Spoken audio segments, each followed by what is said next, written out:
Hello my dear friends, you are welcome to the channel the dynamic classes. आज हम शुरू करने वाले हैं एक नई सीरीज जिसका नाम है a dynamic series on research methodology. इस सीरीज को शुरू करने का मुख्य उद्देश्य उन स्टूडेंट्स की मदद करना है जिनको अपनी मास्टर डिग्री, एमफिल या पीएचडी में रिसर्च कंप्लीट करना है। हम इस सीरीज़ में मेनली फोकस करेंगे रिसर्च के दौरान आने वाले सभी पहलुओं के बारे में।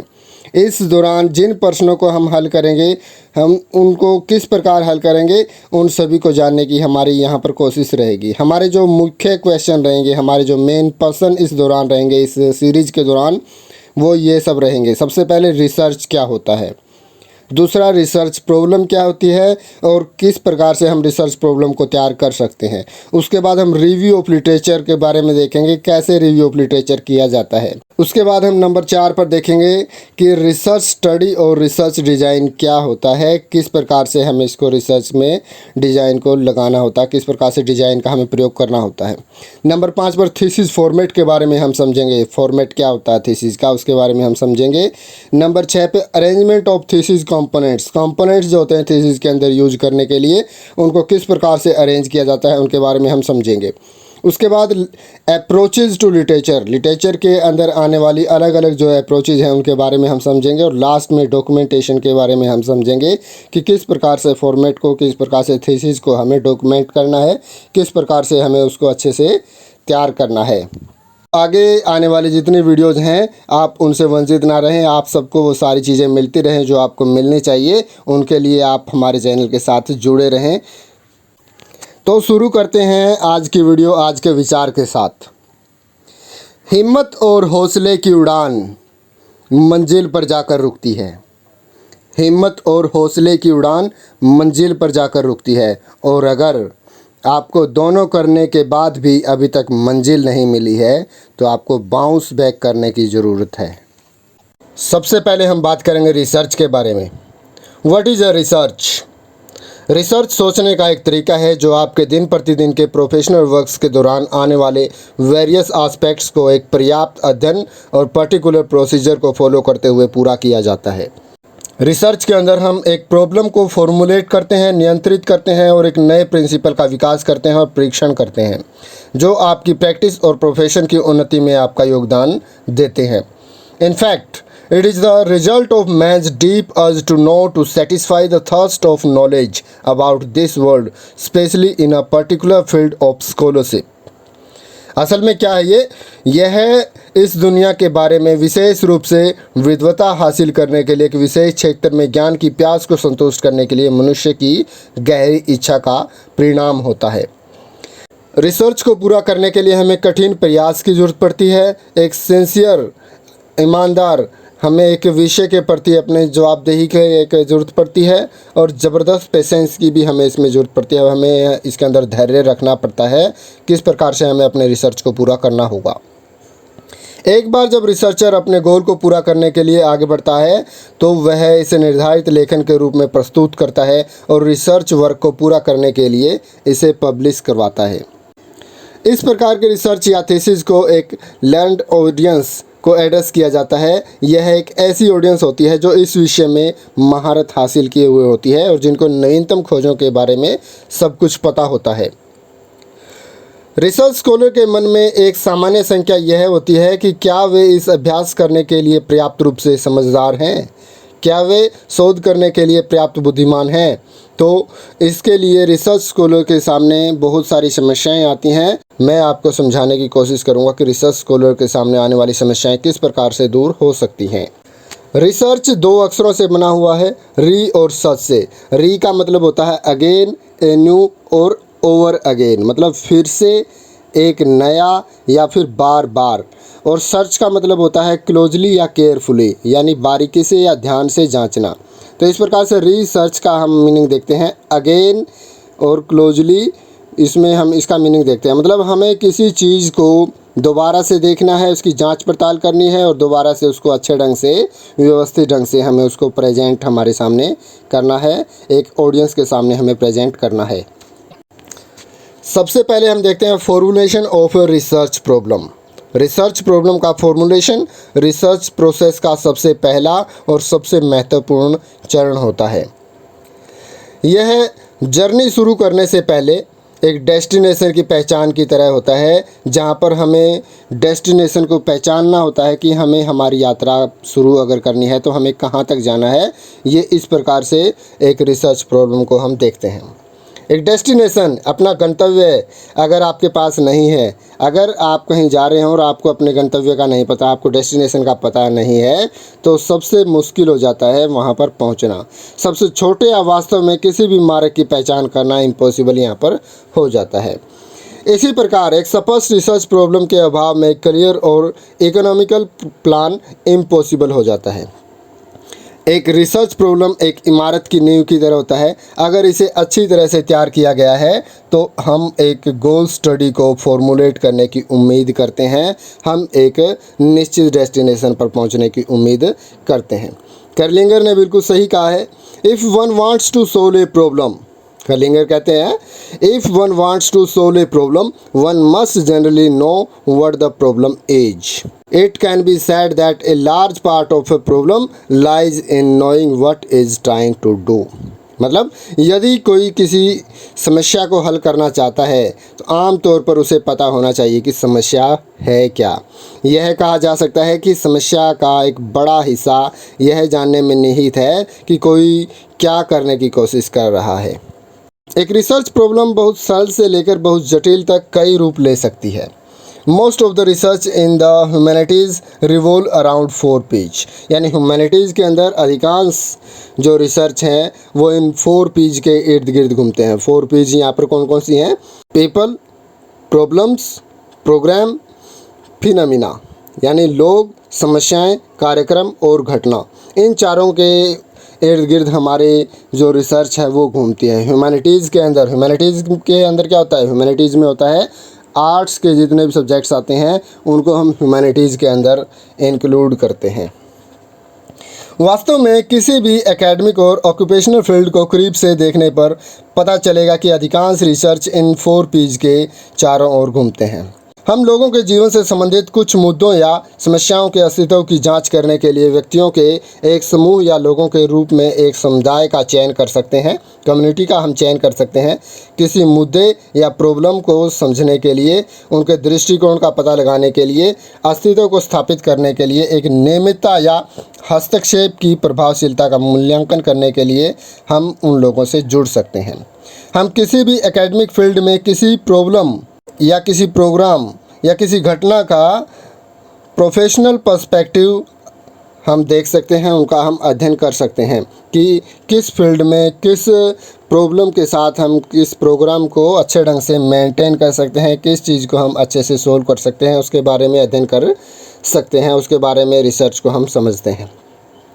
उदाहरण के लिए हम स्वास्थ्य के ऊपर, शिक्षा, सामाजिक कार्य, इंडस्ट्रियल मैनेजमेंट, सार्वजनिक स्वास्थ्य, नर्सिंग, पब्लिक हेल्थ या कल्याण के क्षेत्र में किसी कार्यक्रम को इफ़ेक्टिव बनाने के लिए, उसकी इफ़ेक्टिवनेस को और भी ज़्यादा प्रभावशील बनाने के लिए उसके ऊपर रिसर्च कर सकते हैं।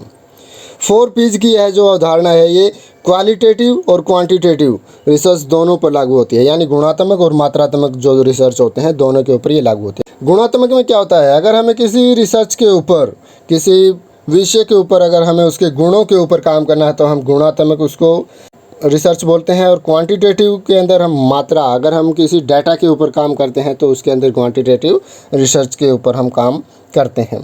हालांकि इस स्तर पर मुख्य अंतर उनकी स्पेशलिटी, डिसेक्शन, प्रिसीजन और फोकस की सामग्री है, यानी उनके अंदर स्पेशलिटी का होना, विच्छेदन और सटीकता का होना सबसे ज़्यादा ज़रूरी होता है।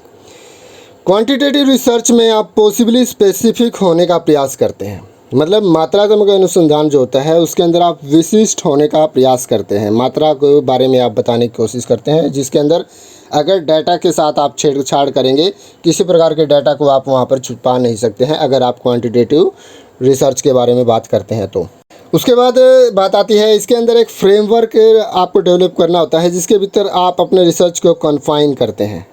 मतलब एक ऐसा फ्रेमवर्क आपको डेवलप करना होगा जिसके अंदर आपको उस रिसर्च को कंप्लीट करने के लिए आगे बढ़ना होगा। दूसरी ओर क्वालिटेटिव रिसर्च गुणात्मक शोध होता है। इसके अंदर यह विशेषता होती है कि गुंजाइश, पद्धति और रूपरेखा को लगभग पूरी तरह से नज़रअंदाज कर दिया जाता है। यानी इसके अंदर जो डाटा है, डाटा का ज़्यादा मायना इसके अंदर नहीं होता है। इसके अंदर आप ज़्यादा डाटाज यूज नहीं करते हैं। क्वांटिटेटिव रिसर्च, मात्रात्मक जो अनुसंधान होता है, इसके विपरीत क्वालिटेटिव जो ये रिसर्च होता है, इसमें कलेक्शन से पहले एक रिसर्च प्रॉब्लम बताई जाती है। एक रिसर्च प्रॉब्लम यानी टॉपिक, एक रिसर्च टॉपिक आपको बताया जाता है, जिसका चयन करते हुए आपको बहुत सारी चीज़ों को ध्यान में रखना होता है। आपको सुनिश्चित करना होता है कि आपकी जो ये रिसर्च प्रॉब्लम होगी ये मैनेजेबल होगी और आप इसको करते हुए मोटिवेट रहेंगे। एक रिसर्च प्रॉब्लम को समझने से पहले, एक रिसर्च प्रॉब्लम को जानने से पहले हमें इन निम्नलिखित विचारों के ऊपर थोड़ा सा ध्यान देना होगा। जब हमें रिसर्च प्रॉब्लम को सोल्व करना होता है, रिसर्च प्रॉब्लम को ढूंढना होता है, तो हमें इन चीज़ों के ऊपर विशेष ध्यान देना होता है। सबसे पहले इंटरेस्ट के ऊपर यानी रुचि के ऊपर। नंबर 2 मैग्नीट्यूड यानी परिमाण के ऊपर। Measurement of concept, level of expertise, relevance, availability of data, ethical issues, इन सभी चीज़ों के ऊपर हमें यहाँ पर फोकस करना होता है। इन सभी चीज़ों के बारे में हमें जानना होता है। ये सारी चीज़ें ज़रूरी होती हैं एक रिसर्च प्रॉब्लम को डेवलप करने के लिए, एक रिसर्च प्रॉब्लम को बनाने के लिए। तो सबसे पहले जो ये विचार है इनके बारे में हम समझ लेते हैं। रिसर्च प्रॉब्लम को ढूंढने के लिए हमें 7 चीज़ों के बारे में जानना ज़रूरी है। सबसे पहले हमारे पास इंटरेस्ट का हमें पता होना चाहिए। अगर आपकी जो रुचि है, अगर आपको उसका नहीं पता है तो आपको रिसर्च के दौरान बहुत सारी समस्याएं आ सकती हैं। इंटरेस्ट में क्या होता है, रिसर्च प्रॉब्लम के चयन में इंटरेस्ट का होना सबसे ज़्यादा महत्वपूर्ण होता है। यदि आपने ऐसे सब्जेक्ट का चयन किया है जिसमें आपका बहुत इंटरेस्ट नहीं है, तो आवश्यक मोटिवेशन को बनाए रखना और इसे पूरा करने के लिए पर्याप्त समय और ऊर्जा देना बहुत मुश्किल आपके लिए हो सकता है। उसके बाद है मैग्नीट्यूड, परिमाण। प्रपोज स्टडी यानी प्रस्तावित अध्ययन जो आपको पूरा करना है, उसके अंदर आपकी कल्पना को सक्षम होने के लिए आपको रिसर्च प्रॉब्लम के बारे में पर्याप्त ज्ञान का होना आवश्यक है। विषय को कुछ मैनेजेबल यानी प्रबंधकीय, स्पेसिफिक यानी विशेष और क्लियर यानी स्पष्ट करने के लिए संक्षिप्त आपको करना होगा। Narrow the topic down in pieces, मतलब आपको अच्छे से समझने के लिए किसी टॉपिक को नैरो डाउन करना पड़ेगा, यानी आपको उसको हिस्सों में बांटकर उसके ऊपर रिसर्च करना होगा। ऐसे सब्जेक्ट का आपको चयन करना होगा जो आपके लिए अत्यंत महत्वपूर्ण है, आपके लिए एक्सट्रीमली इम्पोर्टेंट है, जिसे आप समय के भीतर मैनेज कर पाने में भी सक्षम हैं। ऐसे विषय को आपको इसके अंदर ढूंढना होता है।